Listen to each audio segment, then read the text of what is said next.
আমি আজকে একটা লোভনীয় খাবার খাচ্ছি। এই খাবারটা দেখলেই সবার জিভে জল চলে আসে। আমি তো 100% শিওর সবার জিভে জল চলে আসে। ঠিক আছে, তাহলে বলছি আমি কি খাচ্ছিলাম। তো এই যে আমাদের বাড়িতে একটা বাতাবি লেবুর গাছ আছে, তবে লেবুগুলো না বেশিরভাগই নষ্ট হয়ে যায়, পোকা হয়ে যায় নাকি পচে যায় ভেতরে, দুই একটা ভালো থাকে, তবে লেবুগুলো খুব ভালো। তো এই যে আমি একটা লেবু তুলে নিয়ে এসেছি, তারপরে এটাকে ভালো করে কেটে খোসা ছাড়িয়ে নিয়েছি, লেবুগুলোকে আলাদা করে নিয়েছি। বাতাবি লেবু খাওয়ার যে কত উপকার সেটা বলে শেষ করা যায় না।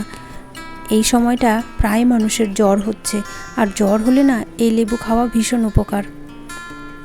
লেবুগুলোকে ছাড়িয়ে নিয়ে আমি একটু স্বাদ করে মাখাবো বলে আমি একটা শুকনো লঙ্কা পুড়িয়ে নিচ্ছিলাম। শুকনো লঙ্কাটা ভেজে নিলেও ভালো হয়, কিন্তু আমি আর ভাজিনি, আমি পুড়িয়ে নিয়েছিলাম। আর একটু কাঁচা লঙ্কা দিয়েছি। শুধু কাঁচা লঙ্কা দিয়ে মাখলে না বেশি ভালো হয়, ক্ষতিটা কম হয়, কিন্তু একটু বেশি স্বাদ করে খাবার জন্য আমি একটুখানি শুকনো লঙ্কা দিয়েছিলাম। আর এই যে লবণ, এবার এগুলোকে ভালো করে ডলে ডলে নেব। এখনই আমি বলছি আমার এখনও মুখে জল চলে আসছে। আমি তো অলরেডি খেয়ে নিয়েছি, পরে ভয়েসটা দিচ্ছি, তাও মনে হচ্ছে এখনই পেলে আমি আবার খাবো, এত ভালো লাগে খেতে। তবে না, সস্তা জিনিসের আমরা অত কদর করি না। আমরা মুসম্বি লেবুটা অনেক দাম দিয়ে কিনে খাই, কিন্তু বাতাবি লেবু বাজারে অ্যাভেলেবেল পাওয়া যায়, আর এর অত বেশি দামও নেয় না, কিন্তু আমরা কিনে খাই না। যদিও এই লেবুর উপকারিতা অনেক অনেক বেশি মুসম্বি লেবুর থেকে। তো এইভাবে করে লেবু মাখা কে কে খেয়েছেন আমাকে কিন্তু অবশ্যই জানাবেন। আমার কিন্তু খেতে দারুণ লাগে।